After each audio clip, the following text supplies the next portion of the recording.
Welcome back to the Arise interview, where we speak to the newsmakers as well as ordinary people doing extraordinary things around the world and featuring the voices at the heart of the stories. I'm Charles Aniegolu. The UN Security Council is holding its first meeting to discuss the worsening conflict in Ethiopia's northern Tigray region. The virtual meeting comes as the Ethiopian government says its tanks are preparing to attack the capital Mekele. The leader of the Tigray region has rejected the Ethiopian Prime Minister's ultimatum to surrender by Wednesday and has pledged to fight on. The Ethiopian government, meanwhile, says its tanks are preparing to attack the Tigrayan capital Mekele, and so the UN is calling for protection for 500,000 civilians who live there. Restrictions on telecoms and the internet mean it's been very difficult to speak to people in the region itself. Mekele is within the range of a tank, which means military-wise, it is easier to strike. That's a simple fact. The other aspect is to let the people that once that happens, then it's human that people would take a right choice, a choice which saves themselves, a choice which saves their future. So once they are let to know what is happening, what is actually a brute truth, then they will turn for their succor, which is recording for the rational choice of pushing these forces away and now saving their city and their future. Mekele people would have a number of choices to collaborate with national defense forces to avoid any strike, because the slightest strike is a loss for us. Even if we hit one school, even if we hit one residence, even if we hit one road, it's a loss.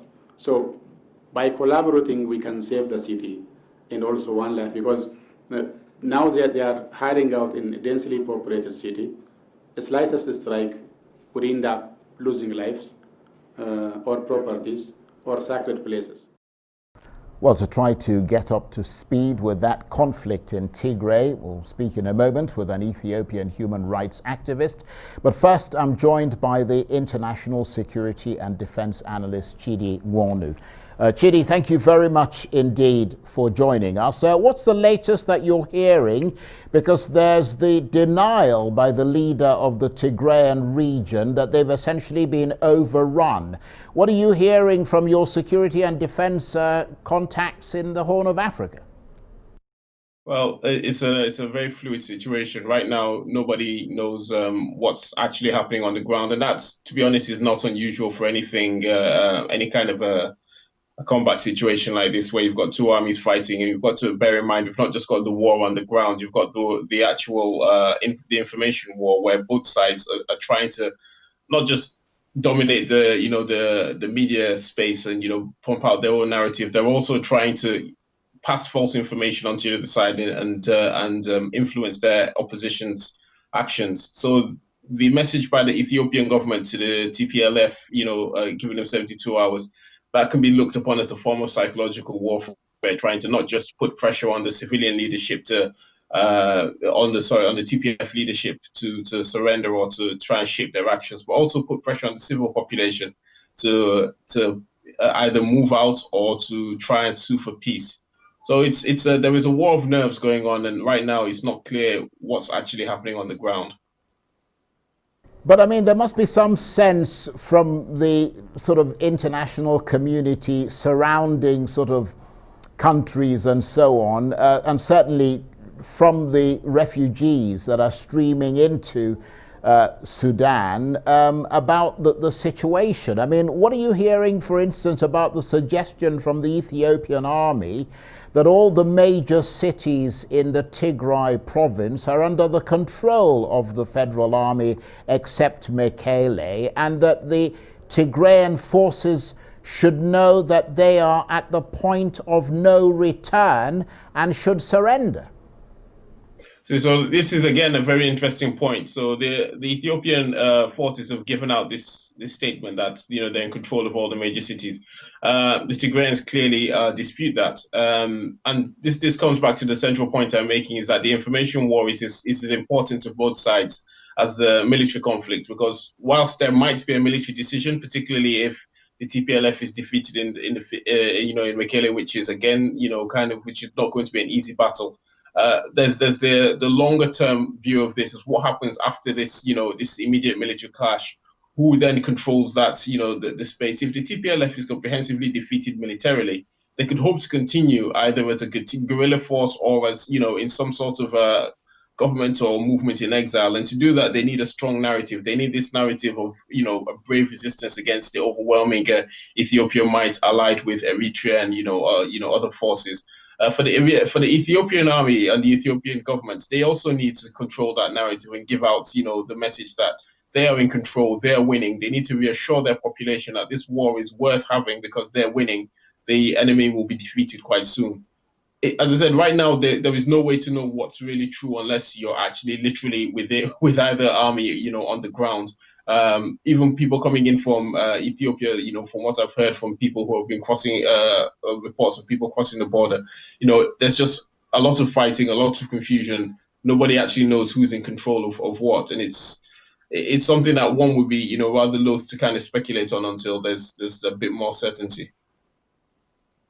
You're absolutely right, because I mean, we ourselves have made strident efforts to try and sort of talk to people, even people in London who know people there, have just not been able to get any information that one can, put one's finger on. So the Tigrayan leadership, basically, from what we hear, vowing to fight on, and there have been calls rejected by the Ethiopian government to have talks with Tigrayan leaders, saying they won't talk to them because they aren't democratic and are murderers, as they put it. Without that, is there any way out of this crisis, do you think? I mean, the UN Security Council is having a meeting today. Does it look like there's going to be any other way out, or are we going to see more of this conflict rather than less of it? I think, unfortunately, in the short term, you're going to see a lot more conflict for several reasons. The first being, neither side views themselves as being, seriously defeated or, militarily damaged. While the TPLF might have been falling back or being pushed back, I don't think that they're necessarily that uncomfortable with the military position they're in. Being pushed back by a superior force or by a stronger force is not necessarily out of something that's unusual to them in their military history. So, and sucking the Ethiopian army into a siege or a fixed battle around Mekele, the terrain favors the defenders. So I don't think they're necessarily feel that the TPLF, I don't think they feel they're in a bad shape. Likewise, Ethiopian military will feel also they're in a good shape. They've got, superiority in terms of men, material, they've got air support, they've got artillery superiority. So they feel that they should be able to put enough pressure on the TPLF and defeat them in the field.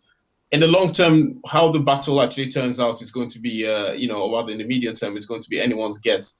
If there's a quick military victory for one side, then hopefully there'll be grounds for peace talks. If there aren't, then it'll grind on into some sort of long attritional war. At that point, you want to look at what outside bodies can do. So the AU would need to, would really need to step up and force some sort of mediation. Or if not, Ethiopia's neighbors. Now, the problem being every one of Ethiopia's neighbors has a dog in the fight, as it were. The Sudanese have their own border disputes. The Eritreans have a border dispute. The Egyptians have their dispute over the dam. Everybody has, some sort of an axe to grind. So there's no real neutral bodies. Outside of Ethiopia, you're looking at the great powers. Countries like Russia and China will be very, very loath to intervene in this conflict because Ethiopia is a good, I wouldn't say client, but a good customer for them. And also they all have strict kind of policies about non-interference with with internal affairs. So for them, for Russia, for China, those two powers to intervene or to try and force a resolution, it's not really, they're not really that bothered either which way. Their investments are safe, whatever investments they've got. And, they don't want to set that precedent. The United States obviously is mired in its own internal kind of dysfunction, and the EU is, this is really not something that they have that many levers that it can push. So it's going to be quite difficult, to find those external actors who have enough sway and enough power to force or to compel either side to sit down until there is some sort of a military stalemate.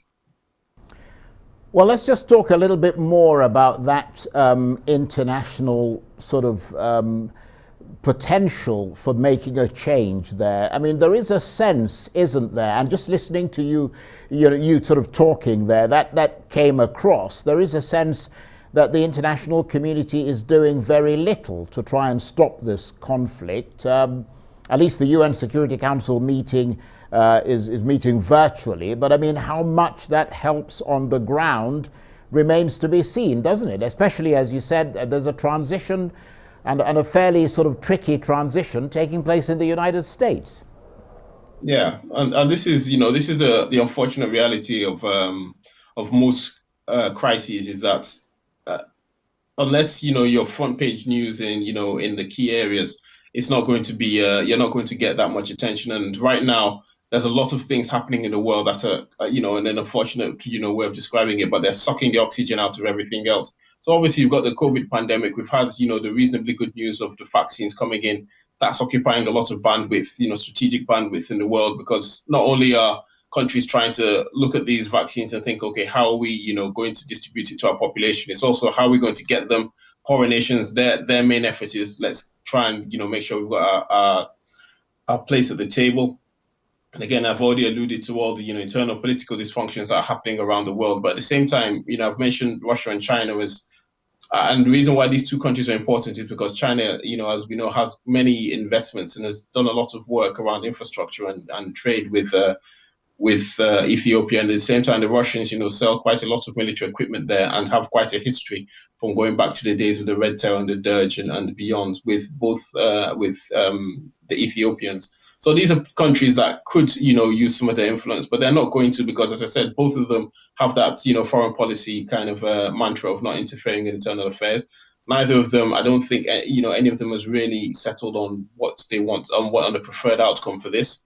And at the same time, both of them also have their own internal issues. China obviously has Hong Kong and, and other issues that it needs to deal with. Russia, despite, Putin, looking as if he's fairly content where he is, he has a lot of issues in the near abroad. Ukraine is still bubbling over. Nagorno-Karabakh has just come to a resolution. It was a good resolution for Russia in the end, but, they kind of didn't come out, smelling of roses. They're still tussling with Turkey in Libya. There's a huge amount that they've got on their plate internationally, and there's just no incentive for them to get involved in Ethiopia. The European power that maybe is closest to Ethiopia is Italy. Again, we come back to the point that every country has its own problems. Italy is struggling with the coronavirus as well, and at the same time, it has, the Libya issue is on their doorstep, and they've got the migration issue. I don't think they've got the appetite to, step in strongly. And even if they do, the determination on both sides is not something that, they're going to be able to shake. So unless the AU and regional bodies can put a lot of pressure on Ethiopia, it's unlikely that there's going to be any kind of external change until we've got, hopefully it's not going to be a cataclysmic battle, but until they've had a little bit of a fight over Mekele and other towns, I don't see external intervention helping. Okay, I was going to ask you an additional question, but it looks like we're virtually out of time. Just to a quick word response to the ultimatum given by the Ethiopian Prime Minister, which expires tomorrow. What do you think happens next in 10 seconds? Well, what happens is that the Ethiopian army will most likely attack, and then there'll have to be a military outcome to this. Chidi, thank you very much indeed. Always appreciate your analysis. Chidi Nwaonu, the international security and defense analyst. You're watching the Arise interview.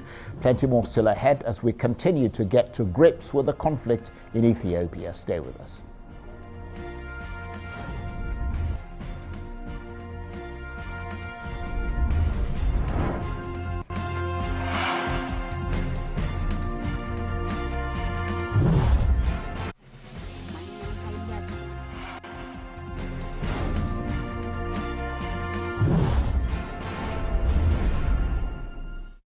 Welcome back to the Arise interview. I'm Charles Anyagulu. Let's stay in Ethiopia's Tigray region, where the leader of that region has rejected Prime Minister Abiy Ahmed's ultimatum to surrender by Wednesday this week.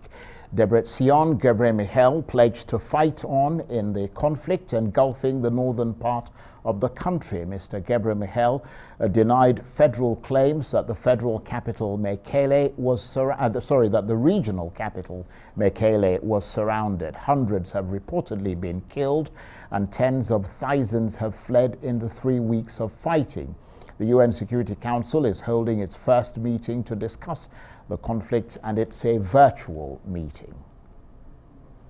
Well, for more developments in Ethiopia, I'm joined now by the Ethiopian political analyst and human rights activist Zelealem Tessema. Thank you very much indeed, Zelealem, for joining us. And we've just heard that Ethiopia's Human Rights Commission is accusing the youth group from the Tigray region of being behind a massacre earlier this month in which it says more than 600 civilians were killed.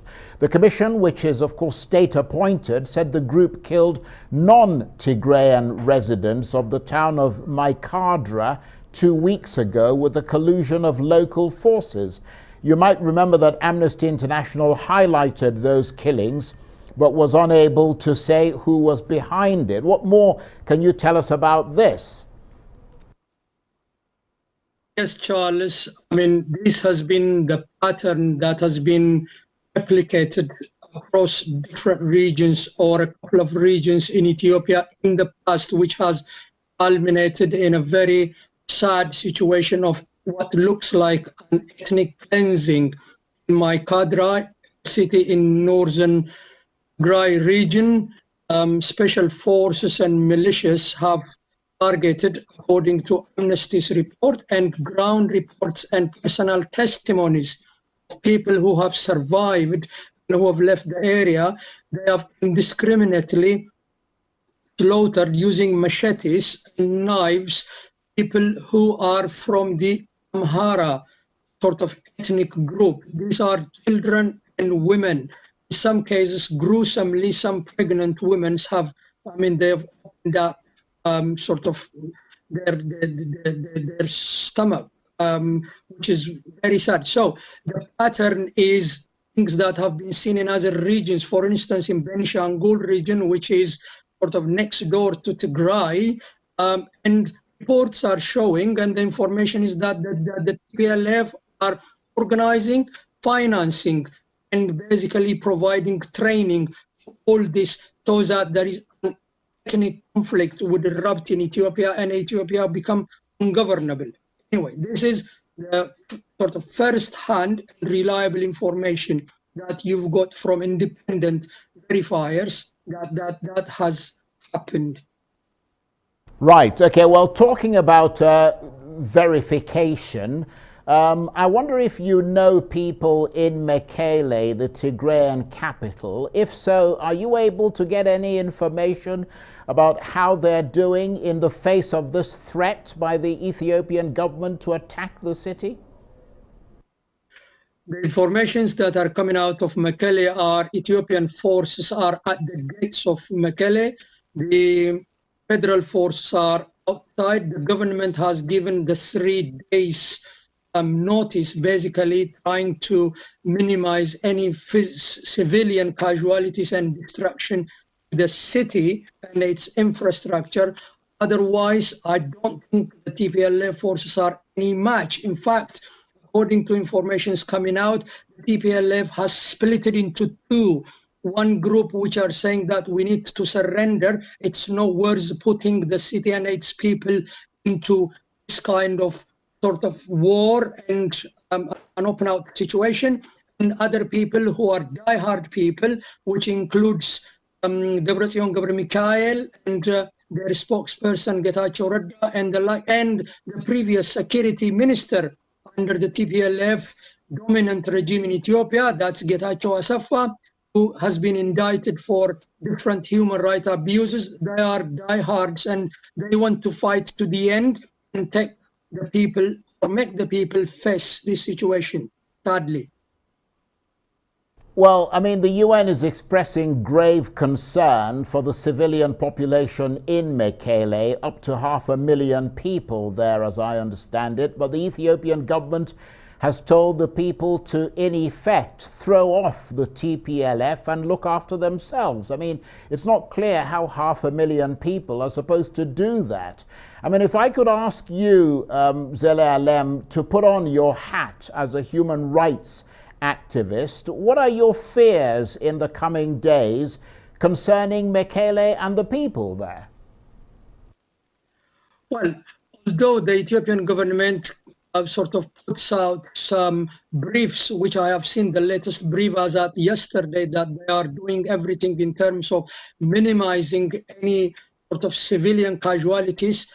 And they also reckon that the people of Tigray, the job log that they sort of the ordinary citizens are, so judging by what they have been welcomed along the regions that they have liberated are with the Ethiopian forces. But well, as the sort of hardliners are trying to sort of still stick into their guns, there might be some human sort of casualties. Well, at the end of the day, this is a conflict which has been blown up into what should have not been. And in my view, I am sorry to say this, but TPLF has basically is to blame for this. I think from what I know, the government of Ethiopia for the last 2 years have bent backwards in terms of trying to bring them to the fold, but they have not been able to come to terms with the loss of their political and economic dominance. And they have, unfortunately, they want to take down the whole country and Tigray first. So there might be, but I think the Ethiopian government, from the sources that I have, are saying that parallelly to the sort of military liberation activities, they have got humanitarian task forces which are also working hand in hand with the other agencies and international agencies in terms of restoring all necessary basic things for people who are either going to be hurted or would be displaced. Now, the Ethiopian government has said that this is just an internal matter of law and order, and they say their troops have been welcomed with gratitude everywhere they go in Tigray. I wonder what you're hearing about the people's attitude in Tigray. Does that ring true from what you know about sentiment in the region, or is that totally false, as the Tigrayan government have stated? I think, judging by and large by the swift sort of move of Ethiopian defense forces and getting to the gates of Mekele from different directions and the small resistance that they have faced, I think that would corroborate what you just said, that people are welcoming them, and they are basically fed up with the iron fist grip of the TPLF on the people of Tigray and other minorities who live in Tigray as well. So I am sort of going along with that.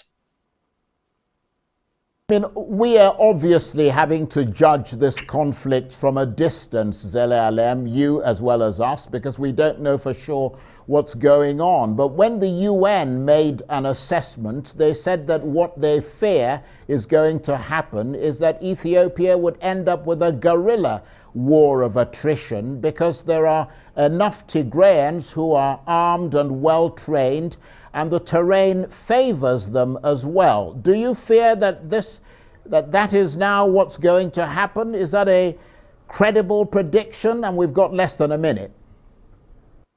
I am not sure. I mean, we are not in the 1960s or 70s. The political landscape of that region has totally changed.